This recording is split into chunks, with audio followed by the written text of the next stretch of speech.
Here the Shia in Gemara. The Gemara says there were two great Tanoim, Rabbi Chanina and Rabbi Nosson, who were traveling along together. These two great Tanoim came to a division of their pathways. There were two roads, and they were confronted with a problem because they had to reach a destination, and they had to select between these two roads. One of these two roads led past a non-Jewish place of worship, which of course is forbidden to pass by too closely. There is an absolute din that you're not supposed to get too close to it, to this place. You have to pass by, walk at a distance. Stay away from the door, the opening of this place of idolatry. The second road passed by the door of a house of illicit women, ziners. Question was, which of the two evils is worse? They had to go past one of the two. Either past Avodah Zarah, place of idol worship, or past the house of prostitution. So they discussed this question. One of them said, let us better go past the house of idolatry, because there is no Yetzer Hara, there is no evil desire for it, so we cannot get trapped into doing something wrong. Whereas going past the other place, we might be ensnared by the Yetzer Hara, the evil inclination. Why take that risk? Second rabbi said no, and he went out. He said, on the contrary, let's go past the house of Zionis, and let's accept the challenge of the Yetzer Hara. Let's go into battle against the Yetzer Hara, and let's defeat him. Going past without looking, keeping our eyes closed, without having to have any contact of any kind, sight, hearing, action with this Yetzer Hara. The Gemara says that they went past this house of Zionis. The women sitting outside, the women saw these two tzadikim go past. The women fled. They ran inside and closed the door. Such extent, such an effect they had over these women. And of course, the first rabbi asked the second, how did you know this was going to happen? And he said, very simple. When we went past, we were discussing words of Torah. The Torah has a power to protect a person against all evil. The greatest evil out is the Yetzer Hara, is the evil desire, the taiva. The worst taiva is chil rabnis. The fact that we were discussing words of Torah, this immunized us, it protected us against them. In fact, it drove these women away from us. There are two items that we must learn as far as we are concerned. We are not these two rabbis. We are nowhere near the level of tzadikim that they were, but we do have two important lessons. One, Teshuva says that we see from here very clearly that it is forbidden for a person to pass by a place of idol worship, which means today all these places where the Goyim worship, that is idol worship. What they are worshiping is an idol. No one can be more dead than the one that they are worshiping. It's very, very dead, because the Gemara says that how do you call a person dead after he dies? What is death after death? Death after death is Gehenna. We say a person dies, Mos Yumas, he dies twice. That means he dies physically. And then the second death is when he enters into Gehenna, where that is considered death for the soul. There's no one more dead than this one they're worshipping. So therefore, that is considered idol worship. And we see that a person must stay away from or keep his distance, not to pass by too closely to these places of idol worship. If he's ever forced to go by, then he should try to go at a distance from the entrance, not to get too close to it, as far as possible. And then too, of course, to go by very quickly. And then it's Israel. It's interesting to note, when they have a funeral at the Har Azasim, Mount of Olives, they carry the body to the Mount of Olives, and when they have to pass by one of those places of idol worship, the ones carrying the body, the rest actually go on a fast trot. Instead of walking with the body, they actually run. Those who have been there, witnessed this, have seen this. That's because of this halacha, to run past, to get quickly past this place. Because it is so tameh, there is such a high degree of tumah in this place of idol worship. Secondly, second item that pertains to us is the fact that it is true that a person who studies Torah is protected to a degree from this evil taiva, this desire for this against the desire of chilabris. He has this protection to a limited amount, because nowadays a person or persons do not study Torah with that purity of thought, purity of soul, and therefore it is possible, even in the study of Torah too, chas v'shalom, a person should be nichshal, a person should be trapped. So certainly, no question about it, that no one today can do what these two rabbis did. If a person today is confronted with this dilemma, they have to make the choice. There is no question about it at all. But he cannot make the decision that they did. The person is not permitted to risk a nisayon, a test, when it comes to chil labris. A person is not allowed to take the risk of becoming entrapped, losing himself, becoming victim to this desire. He must do everything in his power to stay away from the slightest degree of test, never to venture forth. We find the case of David HaMelech, who said, "B'chonini no v'naseni," Hashem test me in this. The Gemara says that he failed the test. He was captivated. The case of Bathsheba. Naturally, we know that in his case it wasn't really a test. He didn't really fail because he had no Yetzer Hara left. He had destroyed the Yetzer Hara. But the results shown there, allegedly that he had failed this test, are written only to teach us that no person should ever dare to risk undergoing a test like that. And that is why every single day we daven to Hashem, Al Teviyenu B'nei Soyon. Spare us, rescue us from a test. Arizal said, very ironically, Arizal said, when we say this tefillah every day, we say Al Teviyenu B'nei Soyon V'lo B'nei Zoyon. Hashem, spare me, save me from a test, a test of this desire, this taiva, and save me from embarrassment. Arizal said, because one of the two, either pass the test or there is embarrassment. Either stay away from the test or there will be embarrassment, shame. The person ends up in shame if he gets trapped by this taiva, chas v'shalom. So therefore, a person should avoid this test at all costs. In case he's faced with this dilemma, he should not be faced with it, of course. Try to avoid both. But if, last resort, he's got to choose between the two, then certainly stay away from any kind of temptation whatsoever. No matter what the degree of temptation is, stay away from it.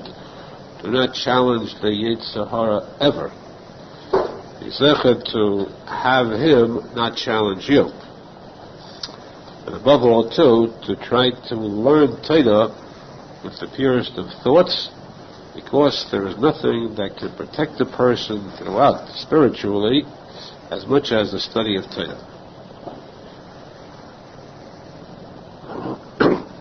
The Gemara says we go on out to the stories of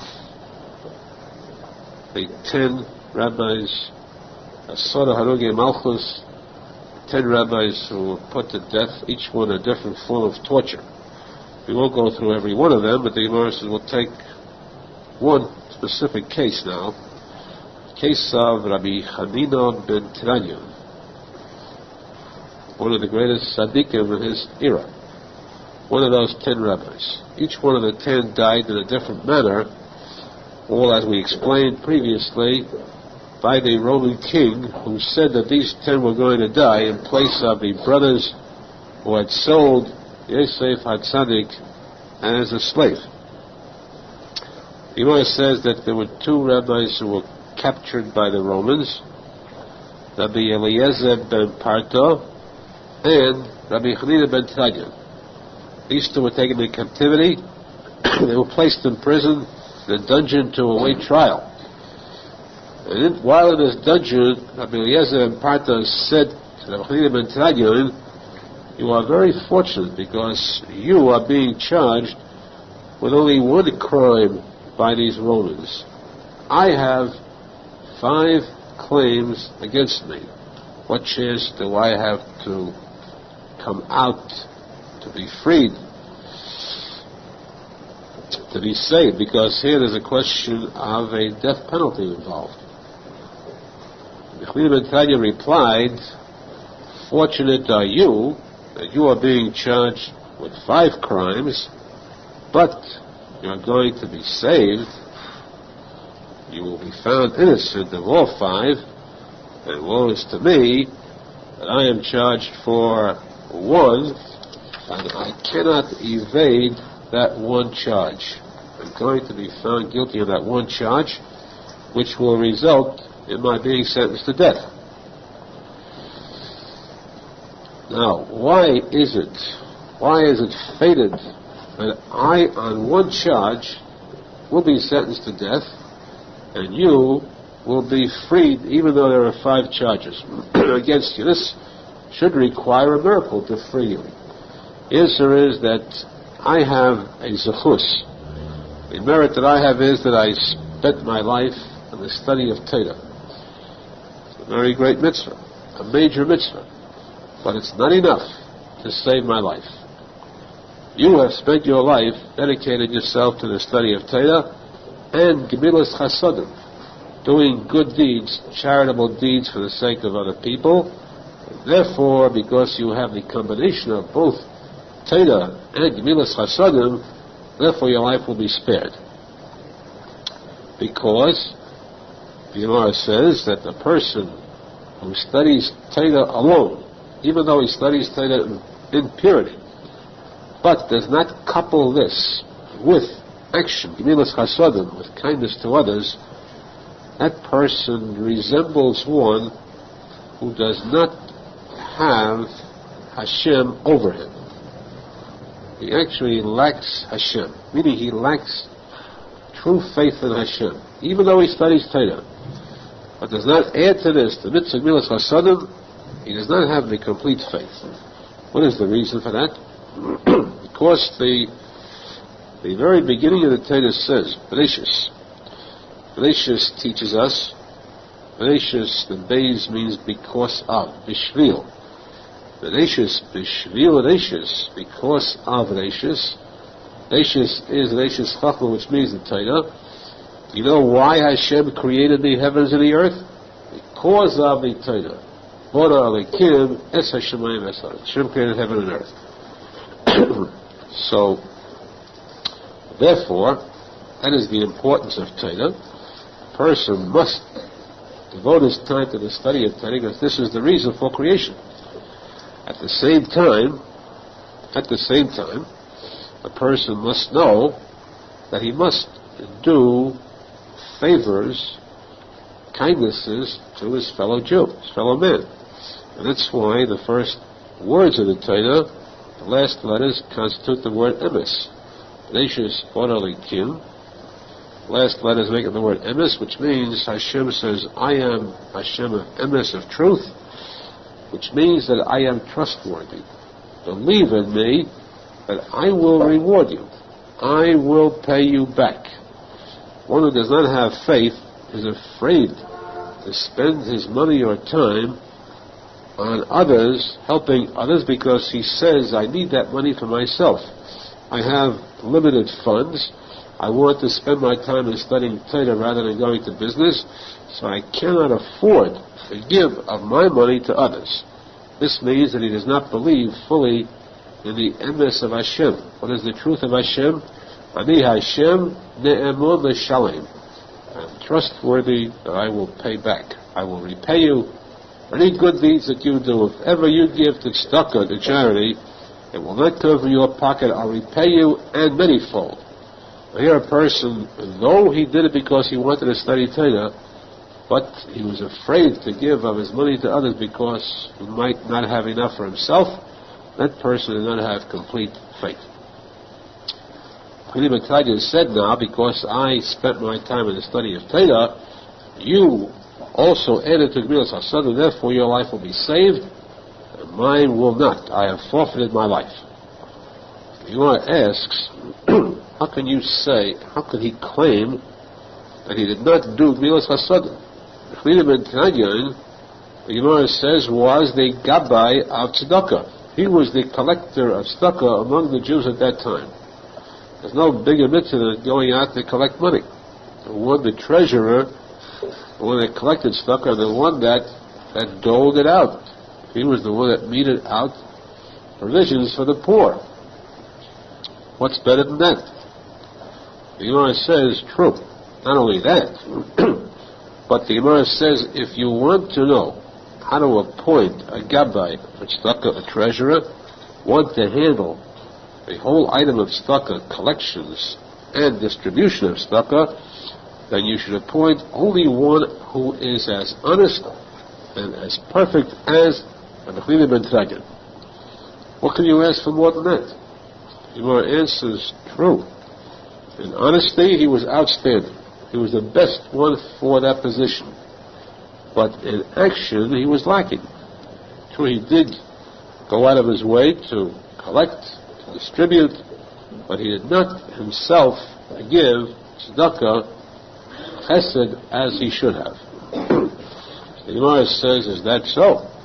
We have a discussion between the Menachem and his Rebbe, Yossi ben Kisma, where he said that he had fulfilled the mitzvah of chesed, and this was admired by his Rebbe to the greatest extent, because he said one time, as Gabbai of tzedakah, I hold the monies of tzedakah. And one time, by accident, my own personal funds became mixed together with the money of tzedakah, and I took the whole money and gave it out to tzedakah. I didn't want to take a chance. So I took my money and tzedakah's money and put it together, and I gave it all to tzedakah. And his Rebbe said, if you did that, I wish I could be in your position. So great a mitzvah. So how can you say he did not do Gemilas HaSadim? Look at his record. Your answer is true. He did. He did collect tzedakah, he did distribute tzedakah, he did give out, he showed a sign of chesed to a great degree, but for the level of tzadik, for his level of tzadik, he was so high a degree of tzadik, according to a person's level, that's how he is supposed to perform mitzvahs.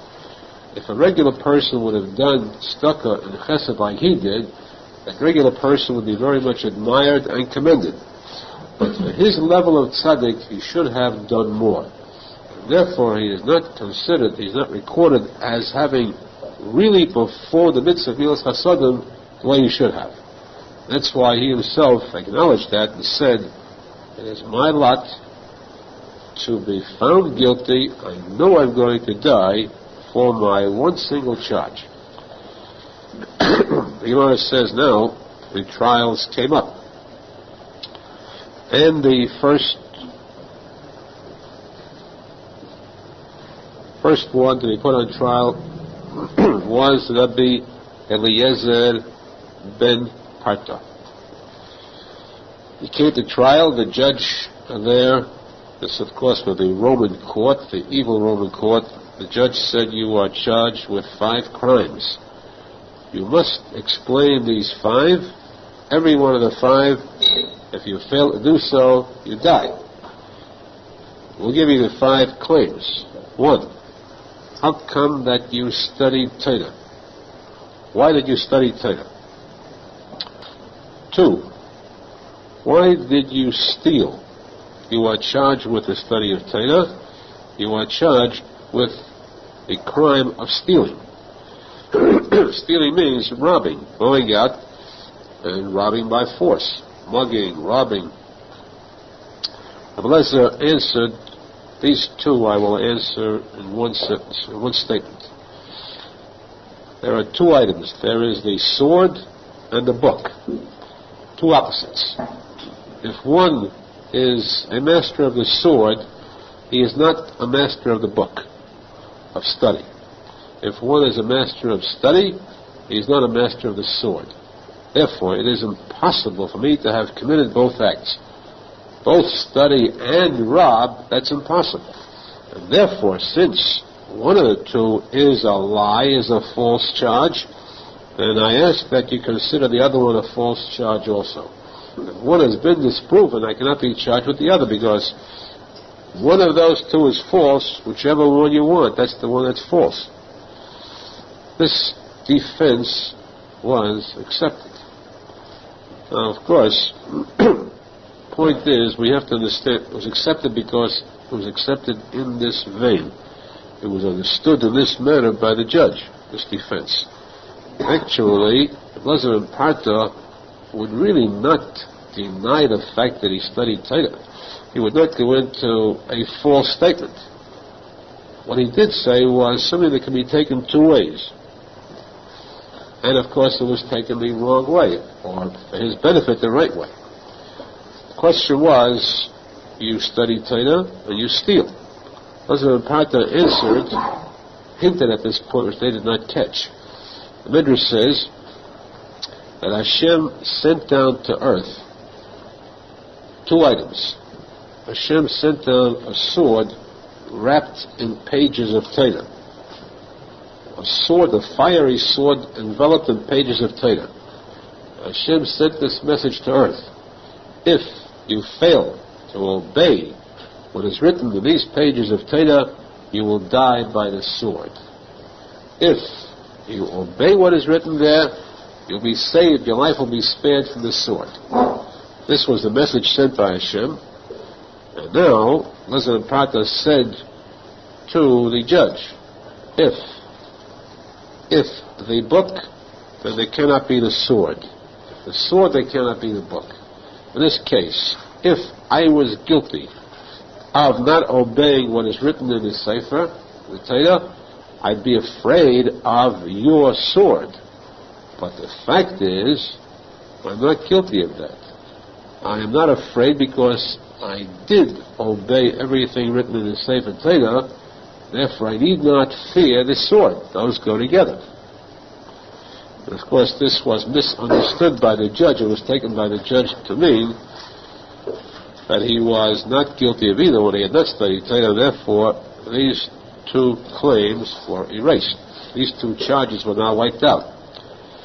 3rd claim, he said to Eliezer ben Parta, how come that they call you rabbi? So he said, well, there are different kinds of rabbis. The word Rebbe means teacher. Rebbe means a learned one, or a master. A master is a Rebbe. You have the Odoin, the Eved, Rebbe, the slave has a Rebbe, his master. A master or teacher, because I am a master of a trade. My trade is weaving. I know how to weave cloth, and therefore they call me Rebbe. I'm a Rebbe of Tarsian. Tarsian means weavers. Again, the word Tarsian, spelled differently with a tav, means Talmidei Chachamim. This again was misunderstood by Tracy. Misunderstood by the judge, the master of weavers, not a rabbi, fine. We accept it. But, here came the very difficult part. He said, but, we'll accept it, but you must prove it. We want you to prove your knowledge in weaving. What did the resident partner know about weaving? What does any man know about weaving? Not one who studies Torah. That's a woman's job. So he said, you're going to prove to us how much you know, what an expert you are in weaving. So, the judge had brought before him 2 threads. This is a very, very delicate item, as we'll see. Anything that is woven has 2 kinds of threads. You're all experts in this. You know that there is the warp and the woof.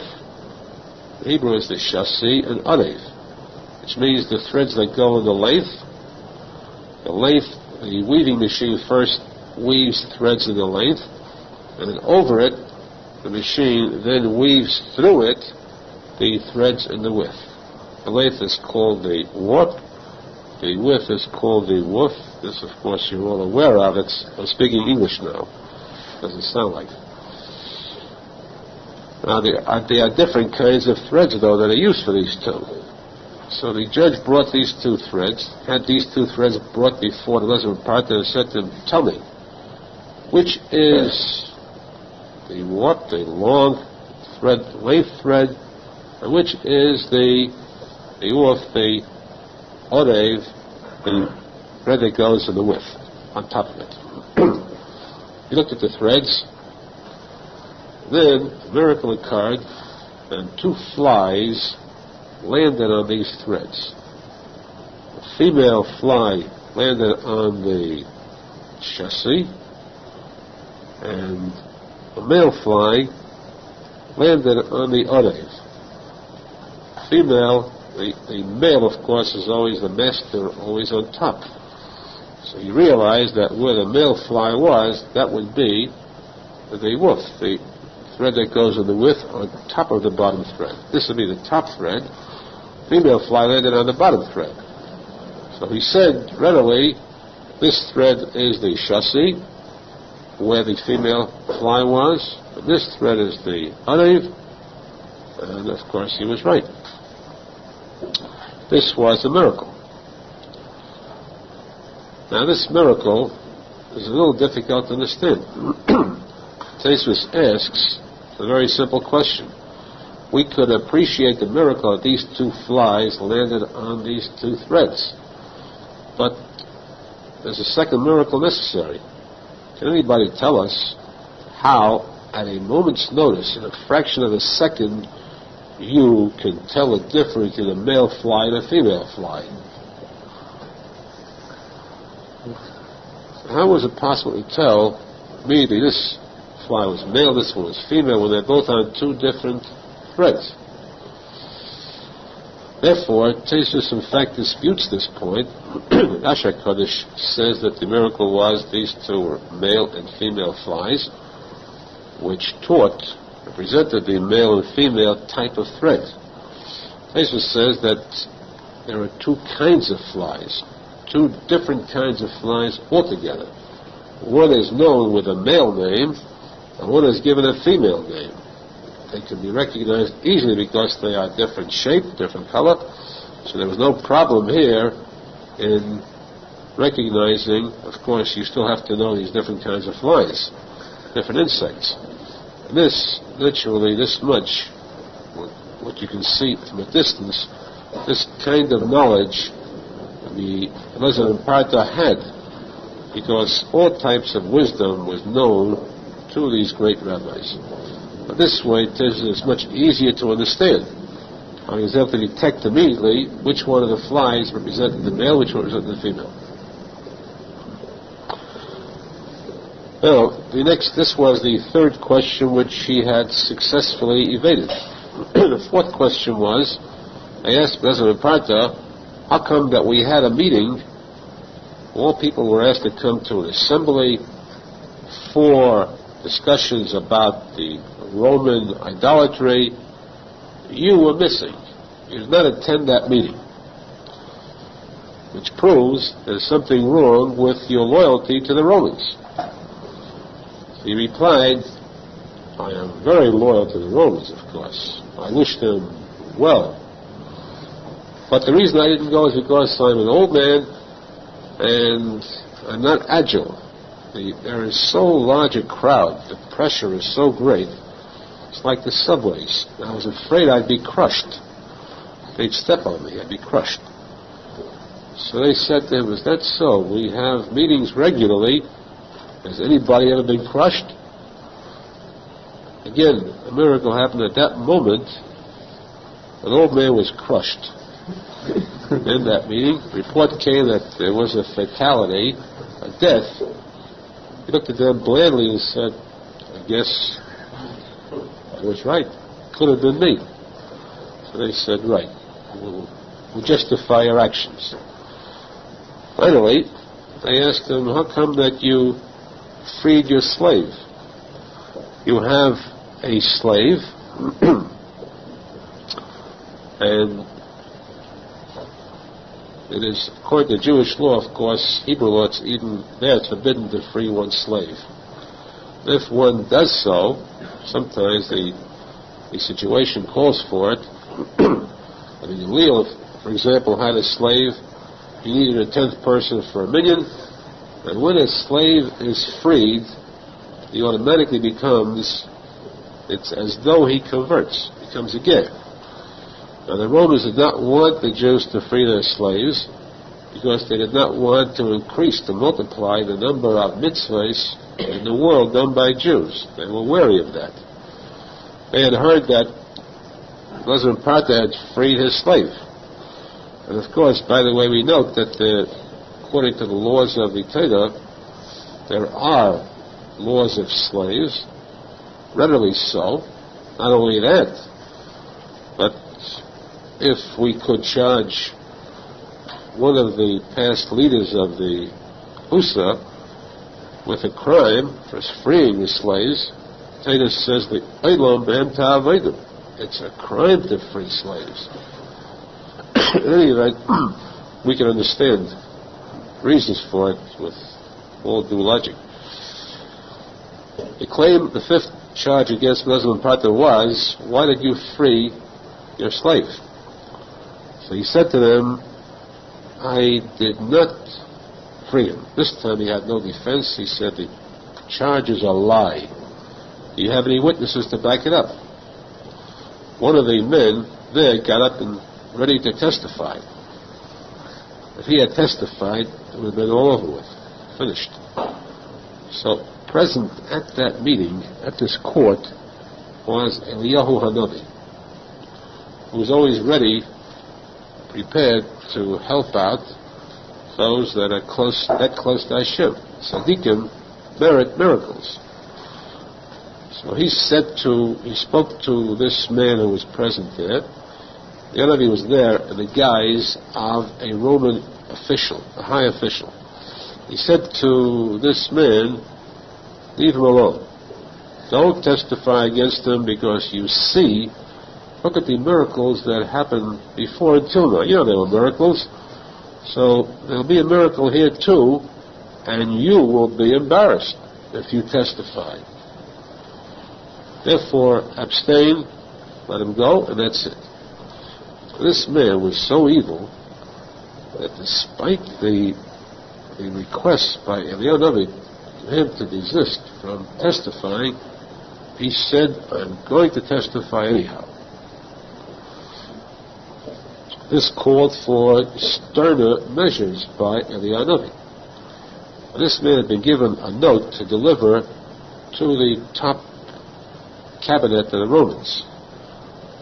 So Eliyahu Hanavi took this note, pulled it away from this man, and he tossed it. A note is lightweight. You know that it's much easier to throw something heavyweight than something which is lightweight. But we see the arm of Eliyahu Hanavi. He pitched this note for a distance of 1,600 miles. How much would they pay for it? What kind of a contract?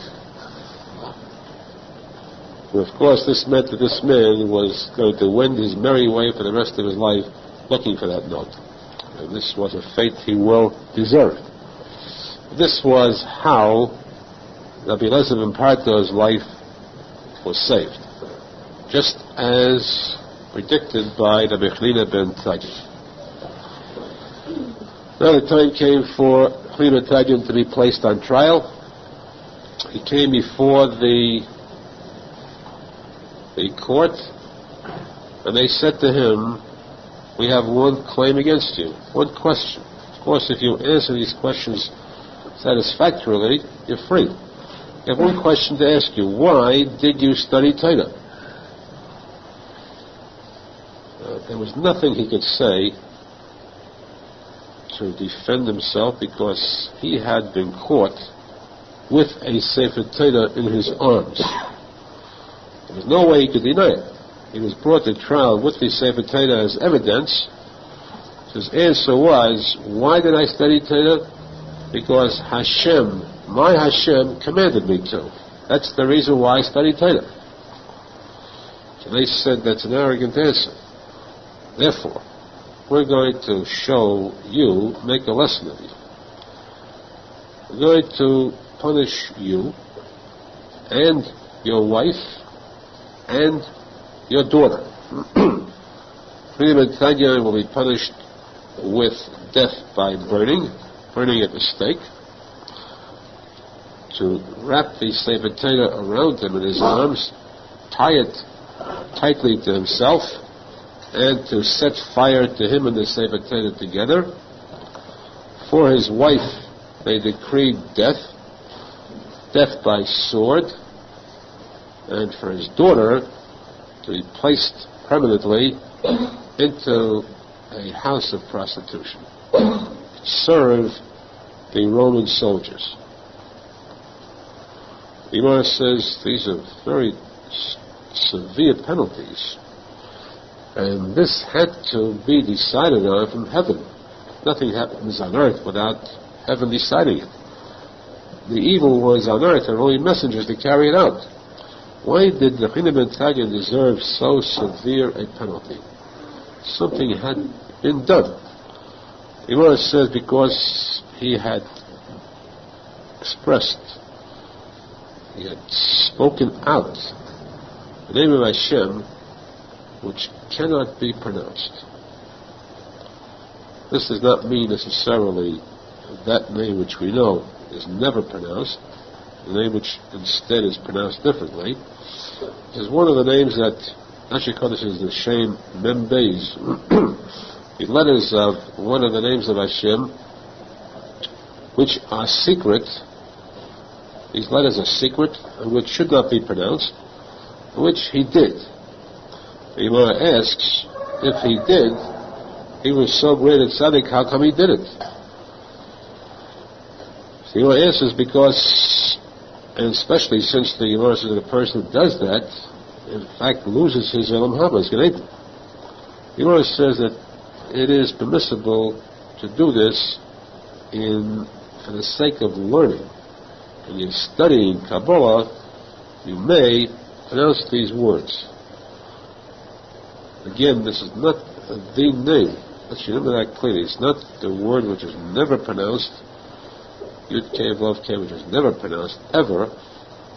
Instead, we have a different pronunciation for it. This is a different name of Hashem. And many Shemus HaKadoshim, many holy names of Hashem, this deals with one of them, which is a longer name. So the Gemara says it is permissible to learn it, but not to use it. In this case, he did not use it. So why was he punished? The answer is because it is permissible to learn it privately. He had pronounced it publicly before his students. This was wrong, and of course it wasn't that wrong. A regular person would not be punished, but he was so big at tzadik that Hashem is so particular with the actions of a great tzadik that the smallest infraction is given the severest penalty. He should become pure, completely purified of any infraction, and he can come to heaven as pure as a newborn child. without any sins whatsoever. This was the reason for his being sentenced to so severe a death penalty. Why was his wife sentenced to death? Why did she deserve a death penalty? After all, she was the wife of a tzadik. She was a tzadikah. She was pure. What did she do wrong? The Gemara says because his wife could have prevented him from doing this, saying this name of Hashem. Had she objected, she may have been able to stop him. In fact, she did not stop him. She is held guilty to a degree, and so, to a degree, she therefore gets a death penalty too, a little lighter vein. What about the daughter? How come that she has so bitter a lot to be sentenced to a house of illicit place where you have the lowest type of Roman filth, to have contact with them, this kind of contact? What did she do to deserve so bitter a penalty? The Gemara answers, because one time she was walking in front of the Roman officers and she heard one of them say, "Look at the majestic walk of this girl. Look at how nicely she walks. What a step she has," remarking about her legs. And when she heard this, she began to walk with a more particular care, meaning to find more favor in their eyes. This she was sentenced to so severe a penalty. The next thing the Gemara says, there's a posek, that there are certain sins that pertain to the feet, for which people pay very heavily. These sins surround them when they come to the heavenly court. When it comes to the day of judgment, it is these sins that force the greatest penalty upon the people. What are these sins? For example, the Gemara says, a sin that people step on, which means a mitzvah people step on, they disregard, they ignore, is the mitzvah of tefillah.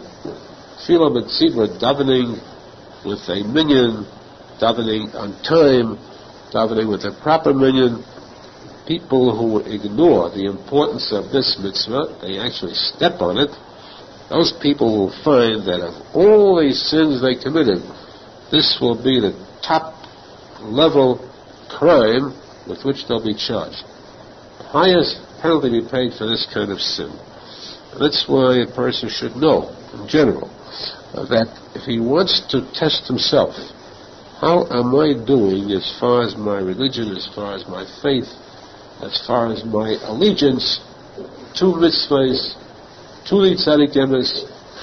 First thing, the very first rule is, how am I doing with coming to the minyan? This is absolute, this is fact. How is my attendance at the minyan?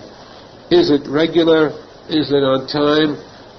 I might be doing other things wrong, but I'm still perfectly attached. I'm still there. I'm not stepping on the crowning mitzvah. The person sees that he's lax when it comes to the mitzvah of tefillah b'tzibur, davening with the minyan. His attendance is poor, lateness, he misses once or twice or a few times. He should know that he's being trapped. His feet are being dragged down into the lowest part of tumah, and those feet are stepping and trampling on a major mitzvah. This was the reason, a similar case with the daughter of Menachem Mendel who was punished so severely. The Gemara says that when these three were sentenced, given these sentences, then each one of them said a posek. Posek in the Torah of tzadik hadin, which means they accepted, they said Hashem is tzadik v'yosher, Hashem is righteous, I accept this, I deserve this. No complaints whatsoever, no qualms, there was no question in their mind that there was not justice meted out to them. Hashem is righteous and just, I deserve it, and I accept this. This was a statement by all three. And then we come to the details of each one in particular. It's important to note that Rabbi Chanina ben Tzagen was the father-in-law of the man Balanes, which is the next portion of this story. We should be zecher to fulfill every one of the mitzvahs in the Torah with the deepest respect, with the greatest intent, the strongest kavanah, and with all the amunah that's possible within us. Amunah, the words of Hashem and the tzaddikim, and that's whus we should be zechet, tavayit, shuli melech. We continue the shir in Gemara. We were discussing last year the story of the Asara Hanugi Malchus, 10 different rabbis who were captured by the Roman government and put to death because of the fact that they spread the study of Torah. Every one of them suffered a different type of horrible death, and one of the reasons given is that these 10 rabbis were the Gilgal of the brothers of Yosef HaTzadik, who had sold Yosef HaTzadik as a slave.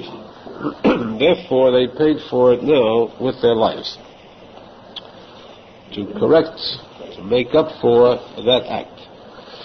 We come now to the story of Rabbi Chanina ben Tradya, one of those 10. He was one of the greatest Tanoim that ever lived, and he too was captured by the Roman government because of the fact that he spread the study of Torah. The Gemara says first, what led to it was that his Rebbe, Rabbi Yossi ben Kisma, who was mentioned in the 6th chapter of Pirkei Avos, Yossi ben Kisma, you recall, was so great that he was once offered a fortune, a fabulous fortune by a stranger to settle in this stranger's city. They wanted to have this great tzadik in their city. Yossi ben Kisma said, if you gave me all the treasures in the world that existed, I will not live anywhere but in a place of Torah. Which teaches us how difficult it is for a person, even if he is a graduate of a seminary, of a yeshiva, and he gets smicha, and he's asked to go out of town to a small town where there is no religion, where there is nothing prevalent as far as yeshivas or a minyan or a mikveh, how careful this person should be before he settles there. Because Rabbi Yossi ben Kisma had refused too. Yossi ben Kisma was the Rebbe of Tikuney Zohar, and the Gemara says he became very ill, and Tikuney Zohar went to visit his Rebbe. When he came there, Rabbi Yossi ben Kisma said to Rabbi Tikuney Zohar, my son, I heard that you are teaching Torah publicly. Don't you realize that this nation, the Romans, are powerful? This is an empire that rules the world. Don't you realize that their power is due not to their greatness, not to their military strength, but to the will of Hashem? It is from heaven that they have been appointed, chosen to conquer the entire globe, which means that you cannot do anything against them. You cannot rebel against them. They were chosen by Hashem to mete out punishment to those who deserve it. This is the nation that was chosen to destroy the house of Hashem, the Beis HaMikdash, the Kodesh Kodeshim. This is the nation that killed countless numbers of tzaddikim in Eretz Yisrael, especially in Yerushalmi, the elders of Yerushalmi, the chachamim, the women and children, pure children who never committed sins in their lives. The best of the Jews were destroyed, wiped out by this nation. And despite all this, we see that there is no vengeance from heaven, which means that it is the will of Hashem that they still remain. And I heard about you, that you have gone against their orders, against their decree. You assemble students and teach them Torah publicly. Now they have issued a decree, anyone that does this will receive a death penalty.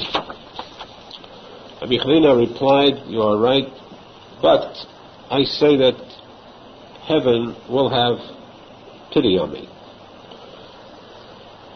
Yossi said to the Bechina, I told you words of logic. There's reason to what I said. And you tell me heaven will have pity? Therefore I say that I am positive you are going to die a horrible death.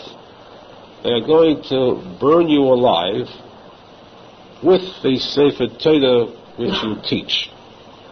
This was a prediction, of course, which came true. But we notice one item. We're going to have something similar to this in the Sichos Haran. Arizal once made this statement too. He said that there are countries, nations that are anti-Semitic. They issue anti-Semitic decrees. They declare pogroms against the Jews. They threaten with pogroms. And there are some Jews who say there's nothing to worry about because Hashem is Keil, Rachum v'chanan, Hashem is kind, considerate, compassionate to His children, the Jewish people, and surely Hashem will never allow this to happen. Arizal said these people are the worst, the worst enemies of the Jews, because they are the ones that stop the Jews from going out into the street, going to the shuls and crying, screaming out to Hashem, davening to Hashem with all their heart to avoid these decrees. In truth, we are not allowed to say Hashem is so kind that He will not allow this to happen. There are such gezedas. The creation was made with Hashem created good and created evil. And there is freedom on both sides. If there is a lot of evil, it's up to the good to combat this evil, not to sit back and say we'll rely on heaven to take our part. You must combat this with good deeds, with tshuva, with tefillah, with tzedakah. Then the decree will become void. This is what Rabbi Yossi ben Kisma said to Rabbi Chanina. You can't sit back and say Hashem will have kindness and pity on you. Where was the kindness and pity when the others died? All the others tzaddikim before you. Therefore, since these words are illogical, I predict that you are going to die a worse death than the others. The Bechina wasn't fazed by this, and he said, well, if I die, that's a very small loss, because the king, the government can only destroy me physically. Every person must die eventually, but they cannot destroy my neshama, my soul, which is everlasting. And therefore I ask you, my rabbi, tell me, you are so great a tzadik, you know the future, what is my lot in Elam Haba, in the future world? Will I receive Gan Eden after I pass away? Yossi ben Kisma asked Mechlina, it depends. Can you tell me any good deed that you have done recently? Mechlina answered, well, I did something. I am the gabbai of tzedakah. I collect and distribute tzedakah. And one time, on Purim, very timely, on Purim I had money of Purim. It's supposed to be given out to the poor. This money became intermingled with my own private funds. I didn't know the exact amount of which is mine and which is tzedakah, and so I gave the entire amount of tzedakah. Yossi said, if that is the case, then I say I envy your lot. I would like to have your high level of Gan Eden in the future world. Exactly what was the exchange of words here? What was meant by these words? They're a little strange. Rabbi Chanina said to Rabbi Yossi, what is my lot in Elam Haba? Because I know, modestly speaking, I know that I am a person who spends his life in the study of Torah, learning and teaching. That's the biggest mitzvah possible. That possibly is enough to warrant me, to ensure me of receiving an Eden. But I don't know if that is enough, because perhaps you need, besides Torah, you have to have Gemilas Chasadim also. Person must do something physically for others. You've got to help the poor. You've got to help persons with money, with food, with physical consideration besides just the study of Torah alone. And that, I don't know if I've done enough. Yossi asked him, tell me something you have done in that field, and I will answer. After the reply to Bechlila about his giving tzedakah of his own money, Rabbi Yossi said that will surely ensure you of Gan Eden. The Gemara says that a short time later, Rabbi Yossi ben Kisma was nostalgic. He passed away, and all of the Gedolim, tzadikim, went to attend the funeral. This funeral was so great, so largely attended, that even the leaders of the Romans, too, went to attend this funeral. It was one of the largest funerals in history. On the way back, returning from the cemetery, from the place of burial, they passed a group of people. These Roman leaders noticed this group consisted of Rabbi Nachman with a Sefer Torah in his hand, teaching his Talmudim. He was immediately arrested, taken into custody, brought to trial, and found guilty and sentenced to die. Death by burning at the stake with fire. They took a Sefer Torah, the Sefer Torah he had used, he was learning with, and they wrapped this Sefer Torah around him, tied strong ropes around both together, and then they set fire to him with the Sefer Torah together. But in order to make sure that he dies a slow, painful death, they took wool, dipped this wool and cotton in water, made it very wet, and placed this on him. That this saturated, this would slow down the process of burning. Well, normally, if there is fire, a person is consumed, chas v'sholom, very quickly. Here in this case, because of the opposite force, the dampness of this cloth, this wool cloth, it slowed down the process of the fire so that he would feel the pain. It would prolong his death, the agony, that much longer. His daughter was compelled to stand by and watch this, together with all his students. Just as in the case of Yaacov too, they forced the students, their penalty was to stand by and watch the suffering and agony of their Rebbe. His daughter cried out, she said, "Father, how can I see you suffering this way? Why should I have to see you suffer? What happened to the greatness of the reward of Torah? Where is this reward? Torah, it says, is the greatest of all mitzvahs. Talmud Torah Keneged Kulam. Study of Torah is more than all the other mitzvahs combined. Is this your reward for all the Torah that you've learned, studied, and taught to others?" The Mechina said, what you want actually is revenge. That's what you're crying for. You want revenge for myself. You want revenge for the disgrace that is being placed upon the holiest of all items that exist. Well, I have consolation. If they would have burnt me alone, then it would have been difficult to tolerate, because there's always that thought that perhaps I'm suffering for nothing. My death will not be avenged. But now that I'm being burnt together with the Sefer Torah, then surely Hashem will seek vengeance for the Kedusha, the disgrace of the Torah. At the same time, he will avenge my death too. Now his Talmidim spoke up. And they said to him just these words, "Rebbe," they said, "what do you see?" And this is explained to me. Why do they ask, "What do you see?" Because they felt, they could sense, and they could hear strange sounds. What was happening then was that the Sefer Torah was being burnt, but you cannot burn that which is eternal. So the letters of the Torah could not be burned. They rose up and returned back to the one who gave them. They went back to heaven. It was only the parchment that was being burnt. The sounds of these letters rising heavenward could be heard by the Talmidim, but they could not see it. They couldn't understand these strange sounds. And two, they also felt that there must be something spiritual there in addition. They could sense the spirits, the angels who stood by in sadness watching this sight.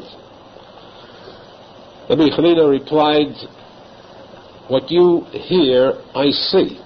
I see the parchment of the Sefer Torah being burnt and the letters flying heavenward. And therefore, do not worry about the Sefer Torah being desecrated. It's only the parchment. The letters themselves can never be destroyed. Now the Talmidim said to Rabbi Nachman and Tzaddik, we cannot bear any longer watching you suffer.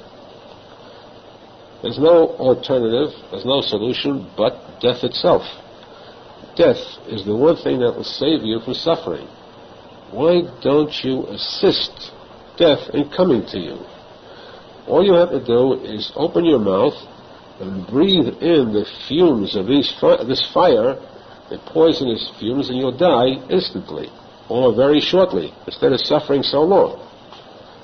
And Mechanina replied, I will not take my own life, regardless of what degree of torture I suffer. The one that gave me my neshama, let him be the one to take my neshama. I will not destroy myself. Now, what about the actual din in a case like this? The Gemara says, what if a person is suffering? Is he allowed to commit suicide? Let us say a person, chas v'shalom, is suffering terminal cancer, which is so painful that there is no drug that can subdue or deaden the pain. Is he permitted to take his life? The answer is that even in a case like that, a person may not commit suicide. He is forced to suffer, chas v'shalom. However, if there is a question of a person being tortured to prevent him from obeying the mitzvahs of the Torah, prevent him from carrying out the laws, command of Hashem, then he is permitted to commit suicide to save himself from that. And we find that to be the case in the story of the death of Shaul HaMelech. When Shaul HaMelech was struck on the battlefield, the last day of his life, he took his sword and stuck it into the ground, the handle, and fell forward on the sharp blade to kill himself. You recall that he did not succeed in this until a Amaleki came by and completed the task. A young Amaleki, tribe of Amalek, killed King Shaul. He did attempt to take his own life. The Gemara says, how could he do that? The answer was, he knew that the Philistines would desecrate his body. It would be a prize catch, and they would torture him to deprive him or to remove him from his royal state and from his loyalty to his religion. In order to avoid that, he was permitted to commit suicide. One of the Rishonim says, we find in Jewish history in the past, very sad, dark history that the Jews have throughout the ages. Different eras, different centuries, always the Jews were downtrodden, the Jews were persecuted. Stories that are so horrible, atrocities of the past, that parallel the stories that occurred in our time, the hands of the Nazis. And there were times, and Arizal says, that the nations then, every nation of course, at one time or another was guilty of this powerful, unreasonable hatred, anti-Semitism, a desire to devour, to destroy, to annihilate the Jew for no logical reason whatsoever. It's exeda, without it's a chayk, illogical, unreasonable, and yet there is this animalistic instinct on the part of the goyim, the evil, malicious act. Every nation tries its best, despite the fact that all others before have failed. Each one takes up a cudgel and tries to be the one to succeed in wiping out the Jews. We see that the Aharon today United Nations, they are the most divided body ever, in every single item, except one. When it comes to a hatred against Israel and the Jewish people, then they are completely united. And of course, these United Nations, it's 70 basic nations, the Gemara says are like 70 wolves against one little lamb, sheep. All their efforts, they will still fail as they have always failed, because they don't realize the power, not of the sheep, this lamb, the Jews, but they don't realize the power of the shepherd. Hashem is the shepherd, the almighty shepherd who will never let this lamb fall victim to these evil nations. And so, despite this, in all generations we have these persecutions.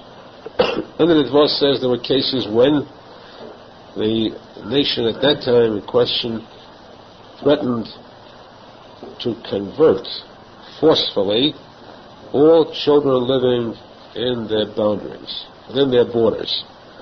The chief rabbis then, these were certain countries or cities in Europe, the chief rabbis of that country assembled, discussed the issue, and decided that the solution was to actually slaughter all the children alive then, to rescue them from this threat of conversion. The order was given out, and the rabbis themselves performed this act, this frightful act of having to slaughter, to shecht, shchita, to shecht their own children. This was done, and this was done after due deliberation, the legal point, the halacha point. Of course, the Arizal says this was perfectly legal. Committing suicide or murder to save a Jew, to save the soul of a Jew, it is permissible to destroy the body of the Jew. These sad cases were legal, and therefore, Rabbi Nachman now said that despite the fact they are trying to destroy my soul also, I will not surrender my soul to them, so it's only my body that is being threatened. Therefore, he said, I have no right to commit suicide. Let Hashem take my soul, my life from me. I will suffer any torture they can mete out. The Gemara says now there was a Roman officer who stood by. Somehow there's always one, even among Goyim, there's one Chassid, Chassidei Umei Sa'elam. You will find a Goy, very rarely of course, this is one in millions, a Goy who has a good nekuda, a spark of goodness in his heart, a spark of faith. This is the type of Goy who eventually converts. So there are some Goyim who have this goodness in their heart. This goodness comes to the fore, it surfaces at a time of emergency. This was the case with this British officer who witnessed this and recognized the kedusha of a Jew, seeing the act of the B'chinim and Tagin. So he said to Rabbi Hanina, I believe now. Now I have complete faith in the kedusha, the holiness, and the eternal power of the Jew. Eternal power meaning that the real power of the Jew is in the afterworld. There are two worlds. There's this very temporary, bitter world, which apparently has been given by heaven to the Goyim to rule over, and for the Jews there remains the eternal, everlasting world of Gan Eden. I want to be part of that world. I want to make a deal with you. If I, not you, if I will do something to hasten your death, to remove the means that are torturing you, if I remove these wet rags and place instead dry straw upon you, you'll die instantly. Your torture will end. But I'll do this if you guarantee me, and your guarantee I will accept your word, you guarantee me Gan Eden. And I will have Gan Eden after I pass away. Of course, this shows his emunah in the tzadik emes. Why would a goy who lived all his life as a goy, never performed the mitzvah in his life, probably was evil to even to Jews prior to this also, why for one single act of what? Of killing a tzadik, seeing that the tzaddik dies quickly. In this one act, he should go to Gan Eden immediately and be spared all the Gehenna that a goy deserves or any evil person deserves, of course, in this one act. The answer is that the yesod, the foundation of all the mitzvahs in the Torah, is emunah, faith. One who shows a true, sincere, solid degree of faith, it is as though he has performed all the mitzvahs in the Torah. And by this act, he can have his sins erased. Not enough, of course, by himself, but he was wise in selecting the protection, promise, assurance, the insurance given by the greatest insurance company then, by the tzaddik emes himself. Rabbi Nachman agreed to this. This officer removed the wet cloth quickly, placed on the Nachman dry straw. The flames shot upwards, and this officer leaped into the flames. It took only seconds. In a matter of seconds, or a second, there was a mighty roar, and then a soft voice. A voice came from heaven and said, Rabbi Chanina and this officer have both just now entered into Gan Eden. At this voice, later, Rabbi HaKadosh cried. He wept at the sound of this voice. He said, note that there are people, there are good Jews, well-meaning Jews, who work so hard during their lifetime to serve Hashem. They make so many sacrifices, they show such devotion. They live a full life, 70 years, and they barely are able to get to Gan Eden, first having to go through the horrors of the heavenly court, suffering to remove their sins, and finally make Gan Eden. Here you have a person who in one moment, in one single moment, a moment could be a second, a minute or less, can acquire for himself Gan Eden with such speed that he evaded even a trial in heaven, entered immediately into Gan Eden. Of course, let me meant to point out, not that he begrudged this officer the zechus. He pointed out to others, note how you work hard. Know how to work. Know that when you work by yourself, you accomplish little.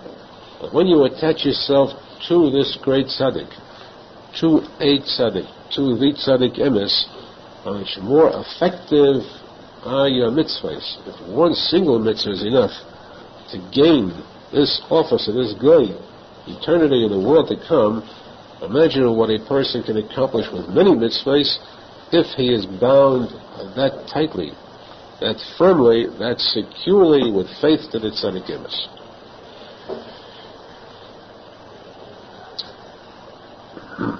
The Gemara now goes on to give us the sequel to this story.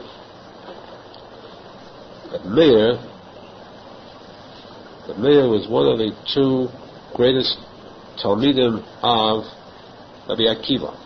Rabbi Akiva was also the 10th of those rabbis who had died at the hands of the Roman king.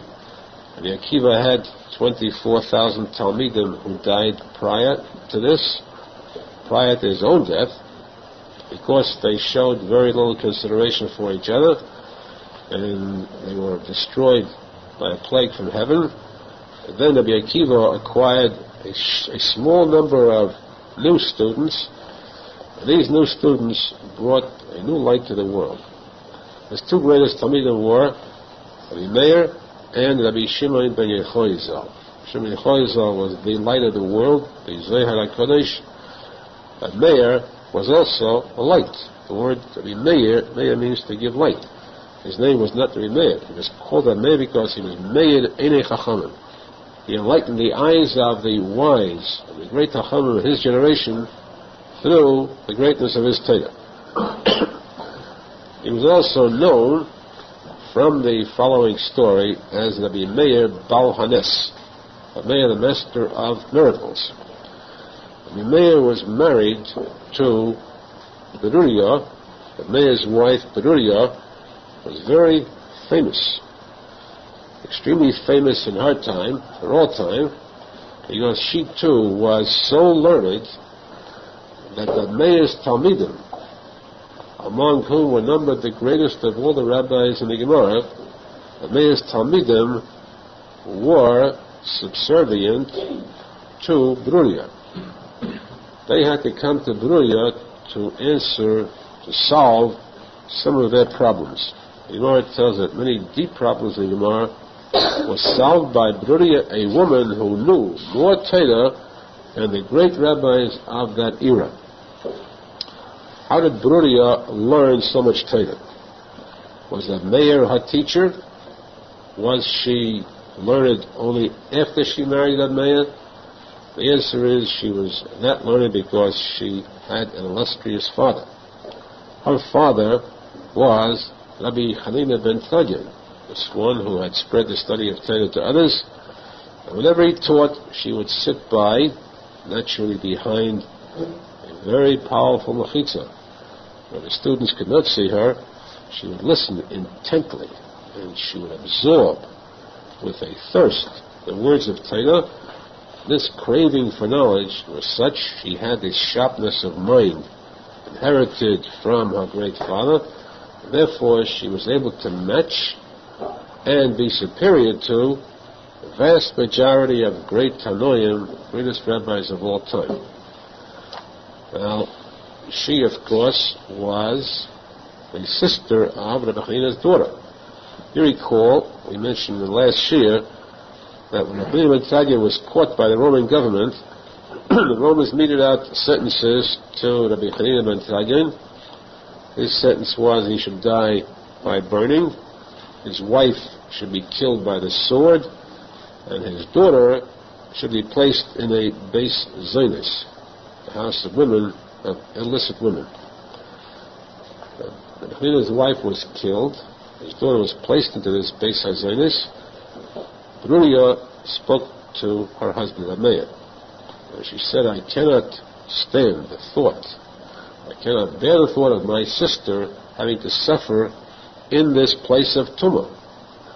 You must do something to rescue her.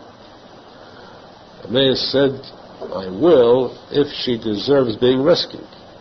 In other words, she is there now, and if she has passed the test, if she has not committed any kind of sin that is done by those women, and I'll do my best to save her or bring her out.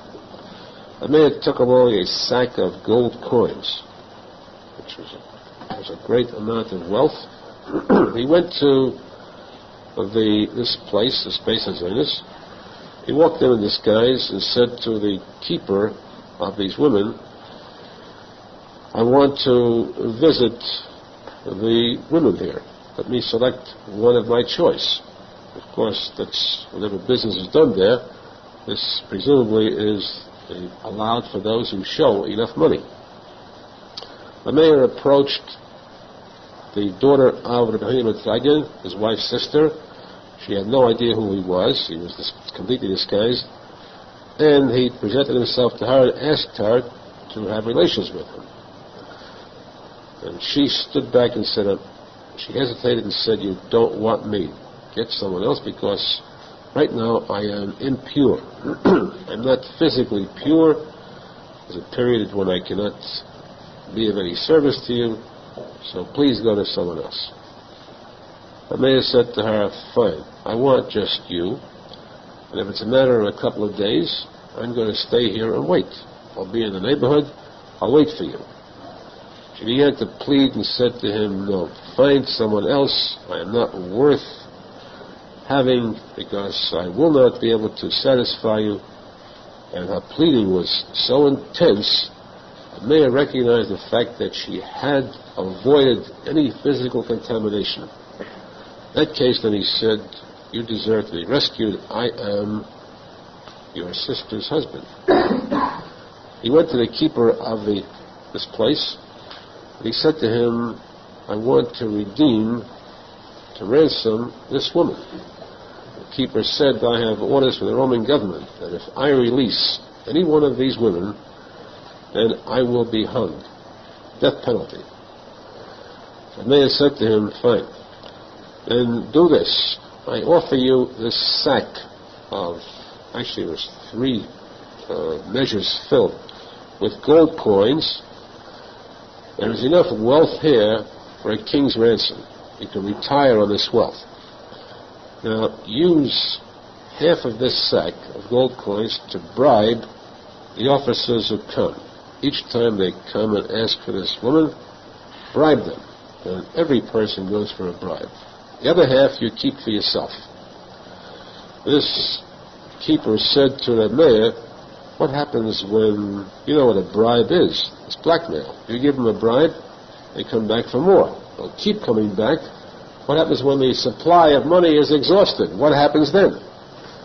The mayor said to him, then when that happens, I will give you something better than gold. I will give you 3 words. And these 3 words will make you immune to any kind of suffering or punishment. Amazing. This man said, what are these 3 magic words? The mayor said, just say these 3 words. Yaakov, the mayor, Anini. Hashem Av, the mayor, answer me. The man left and said, these 3 words will save me from the Roman soldiers, will save me from the gallows. The mayor said, well, why don't you test it? So he said, how do we test it now? How can we take a chance? Risk death just testing it?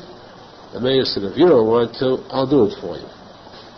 He picked up a lump of earth, and there were a group of wild, man-eating dogs. The mayor threw this lump at the dogs.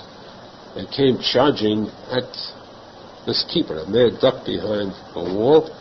This keeper stood there petrified as these dogs came at him, with their fangs bared. He was looking in the face of black death. As they came close to him, in desperation he cried out, Yaakov, the mayor, Anini. As though there was a solid brick wall stopping them, the dogs stood dead in their tracks and retreated. The man saw this. He said, if I got a powerful weapon now, this is a deal. Take the woman, she's yours. The man took the sister-in-law out. He saved her, went home, thinking that this episode was over with. However, the Gemara says that the officers came to this keeper. They asked for this woman, especially because she was that famous, the daughter of the Menachem. And he said to them, I released her, but I have some gold coins, we'll share it. And they said, fine. They took the gold coins. They went out, they drank, used it up. What does a guy do with gold coins? Changes gold coins to a gold drink. And the supply of drink and money was used up. They came back to this keeper and said, we decided that we want more. If not, of course, then you'll pay the penalty. And of course, in a short time, this entire supply of money was exhausted. And then they said, no money, you must die. He was reported. They brought him to court, the highest Roman court, where they deal with cases of death penalties. He was found guilty. They asked him why he did it. He refused to reply. And they sentenced him to death. He was sent to the gallows. They placed him on his position, placed the rope around his neck, and released him. He went there and the rope broke. This was a rope that could hold an ox. It was very strange. It was a pure sign of a miracle. As they placed the rope around his neck, he cried out, Yaakov, the mayor, Anini. The rope broke. So they said to him, something is strange. We want you to confess what was the secret of being saved. This these magic words you used that saved your life. Where did you get them? What are they? And of course, he could not stop their torturing him to divulge this information, so he revealed the whole story to them. They sent out an APB to bring in a mayor for trial. Trial, of course, meant death. So they placed a bulletin with his picture and all the post offices wanted at the gates, the gate of the city. They placed his picture. Apparently they had pictures in those days too. And those must have been drawings that were perfect. They had better artists than today. And the mayor, of course, was being sought by everyone. They had a large army of soldiers and police, secret police, went out to find the mayor. So he was forced to flee. One day, he was seen. They began to chase him. And he fled. He ran from them. He saw he couldn't get away, so he ran into a home of Zionist. The Torah says that there he escaped. How? Because they were in the middle of eating. He sat down at the table. They were eating tray for food. And when they walked, the soldiers ran in, they saw him there. They saw him eating his tray for food, so they said, this is not the person we are looking for. A mayor will not eat tray for food under any conditions. The Gemara says, would he really eat it? Was he really eating it? The Gemara says, no. Where they ate there was sort of a pudding, where these people then were very uncouth. They would dip their finger into it and lick their fingers. So he dipped the first finger in and licked the second finger. He kept on repeating that. It looked like he was eating it. This way, he fooled them. The Torah says this was not sufficient because they watched him. Finally, one of the very enticing women, sat down on his lap and began to hug him. This was not a woman, it was a mirage. This was Leonavi who came down in the form of this woman. This way, they said this could not be that may because he would never commit an act like this. And so they left him. He was forced, for this reason, to flee the country. But Meir was forced to go into exile to Bavel. There he stayed for the rest of his life. The Gemara says that the reason for leaving Eretz Yisrael, when he had spent his entire lifetime teaching Torah, spreading the knowledge of Torah, he was so famous as Rabbi Meir, ended in this forced exile. He left Eretz Yisrael and went to Bavel, and there the remainder, the short period of his life was spent in Bavel until he finally was nostalgic. Of course, the idea of passing away outside of Eretz Yisrael was very alien to his feelings. The Gemara says that there's a big mitzvah to be buried in Eretz Yisrael, but that mitzvah is questionable if a person dies outside of Eretz Yisrael. But to avoid what the Talmud is artsy. The posek says you left your soul, you return your soul to heaven in the land of Tumah, and your body you sent to be buried in Eretz Yisrael. That's the wrong way to die. The proper way is to give forth your soul, to return the soul in Eretz Yisrael.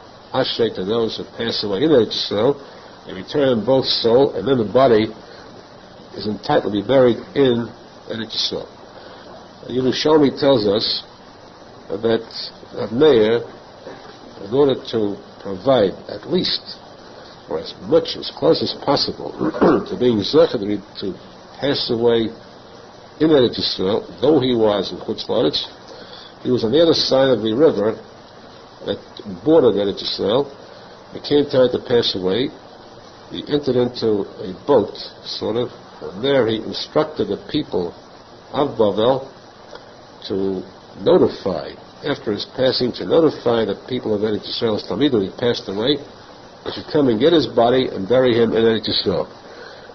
Passing away the boat meant that since the waters surrounding Eretz Yisrael are considered to a degree, in halacha, as part of Eretz Yisrael, it meant that he was nostalgic to a degree in Eretz Yisrael, legally in a sense.